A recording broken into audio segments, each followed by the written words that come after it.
Show you the 250 highlights from our race in Birmingham. This 250 East region has been crazy so far this year. Max Anstey, a slim points lead. A couple of riders only 1 point down. And then it got crazy right off the rip tonight. Oh, I mean, wow. You watch the 43 of Hammaker. He hit like a ton of bricks. And that's the first time, like, really watching it in real time. He got slammed down. He's lucky he walked away from that. Look at Deegan's showing his displeasure. And when you go back and you look at the slow-mo, then he goes over there and he's all up in the pits at the Monster Energy Pro Circuit Kawasaki. That was Seth Hammaker's mom there, I believe it was. Telling him to get out of there. Shooing him away. So Hammaker and Deegan both have to reset, race the last chance qualifier. Hammaker wins it. Deegan finishes up in second. They will have bad gate selections for this, the main event. There they are toward the outside. So a steep hill to climb. Things have been rough on both of them at times this season. Great start for Chance Hymas. Leads them into the first turn, but nice job on the inside by Jeremy Martin. Take the lead on the number 6, and there's Tom Vialle to go to the lead.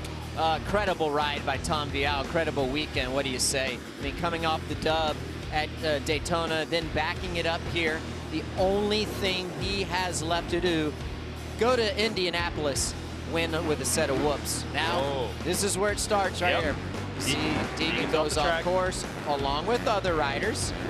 And AMA is going to take a look at that, I'm sure. Tough one for Jalek Swall. Watch the left-hand corner. He was battling for a first-ever podium for Triumph. That new brand goes down. That would have been great to see him get on there, get on the box there.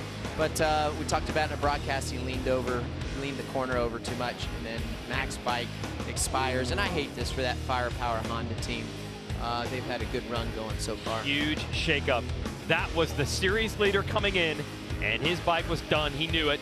And with that, he told Jason Thomas during the race he thinks his championship hopes are done as well. Heartbreaking for the little team that could and led it early. And this man is catching fire at the right time. Back-to-back wins, one at a speedway, one in a stadium, and the points lead as well for the Frenchman, Tom Vialle. And it's not over for Deegan here. He catches Cody Shock. This is the last turn of the race. He tees him up. You got to give it the Shock for leaning in there to be on guard, to guard the position. And Deegan just had way too much drive and weight going forward. Look, he's trying to plead his case to the AMA. AMA is going to look at it, and I don't think it's going to work out well for Haiden Deegan. This will be a night he'll want to forget. A night to remember, though, for Tom Vialle. Said he was curious to see if he could turn that Daytona win into a traditional stadium win. It took 7 days to do it. That's it. And good ride by Hammaker. Rallies for a podium right behind his teammate, McAdoo. And there are the results. Pierce Brown, 5.54 to start the season. I know, it's unbelievable. It's unbelievable. And you know what? Consistency is going to be key. But we got two-time winner Tom Vialle right here. You better take notice, because if he figures out, if he wins again and rides well with regular whoops, I think he's the favorite for the championship. He's myself definitely, personally. staking a claim right now. You saw Deegan is 7th. We're not sure if there will be a penalty coming, though. The reason that I say that about Tom Vialle is because he's a two-time MXGP, MX2 champion. So my point is that he knows how to win races, and he looks very comfortable the last 2 weeks. Yeah, unlike a lot of riders in this class, he has championship experience, not in this particular division, but he knows how to manage it if he can start to extend that points lead. Right now, it's just 1 over McAdoo, who has second in the last 3 races, so he's been good. Deegan now 10 points back as of now, unless he's penalized, could be further back. Cody Shock still with a great season, 5th in points, 13 back. I don't even think you can count out Hammaker right now. No, 15. Hammaker, this is inconsistent as some of the finishers have been, for sure. You got to keep your eye on him. And Anstey, just heartbreaking. Now painful. 21 points back. Painful, and then again, they don't have too many races left, so we'll see. So that's our 250 class. It has been super unpredictable, but it's getting the air of predictability with Vialle winning the 2 in a row. But we really got to dive into Deegan here. I know that he sends it, and he's got that. He's polarizing. Yeah, he is, and definitely tonight. But let's take you through all of this.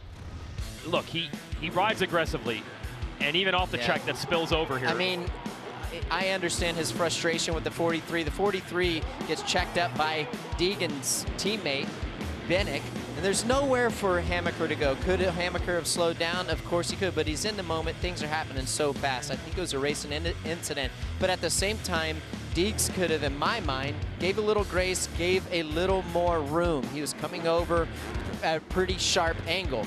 Probably won't like my analysis on that, but that's a fact. Then off the track of the main. Sorry, and then into Cody Schock at the end. Yeah, and into Cody Schock. Now he's going to say this was it's for position. I'm fighting for the championship. Cody Schock's going to say, nah, that's messed up. That was overly aggressive. And you know what? They're going to leave it. They're going to leave it in the hands of the refs. You never want to do that. But I will say, as a big picture, if you're Haiden Deegan, listen, I know that you know, he's electrifying and people love him and he's going to create chaos. But at the end of the day, you're going to need favors packing up or coming back from the back of the pack. And he's burning some serious matches, and there's a lot of people that are not pleased with him. He's going to need favors someday. You can't be the villain all the time. Yeah, and he's not getting them from Hammaker or Schock. I'm telling you right now. Going forward. I'm telling you right now, it won't work. Let's get an update on potential penalties. We'll send it down to Will Christian.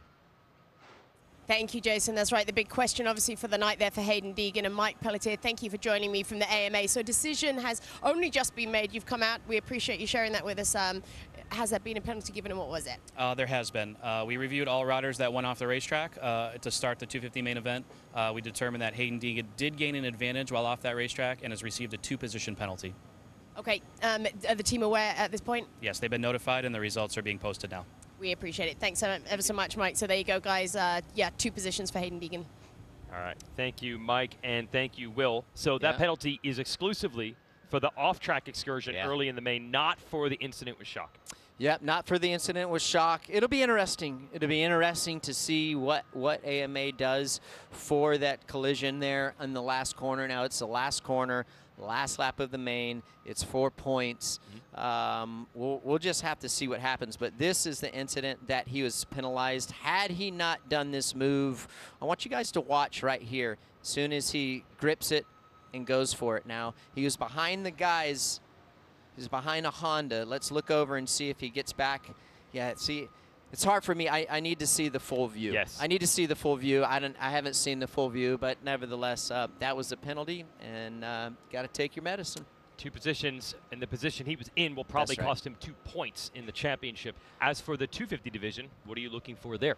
Well, Tom Vialle, so he's won Daytona. He won a traditional Supercross, although, and I just have to assume that this is in the back of his head, he would probably want to go win Indy, number 1, to pad his points championship, but there'll be traditional whoops. So once he does that, then he has won in all 3 types of Supercross tracks. He's won at Daytona, he's won at a Supercross track inside of a stadium with no whoops, and then a regular old Supercross track. There will be That's no what I'm looking left for after that. He's trying to take this thing by lot. the throat. So we'll show you how to watch our race from Lucas Oil Stadium. Race Day Live kicks it off with qualifying coverage at 1:30 Eastern on Peacock and the Super Motocross Video Pass outside the United States. And we'll be racing at 7 p.m. Eastern again on Peacock and the SMX Video Pass. We will have a re-air in the middle of the night on CNBC for you DVR folks, so set that. Hi folks, Lee Diffie from NBC Sports here. If you truly enjoyed what you just watched, you can get more news, interviews, and highlights by subscribing to the Motorsports on NBC YouTube page. You can get it all, so go for it.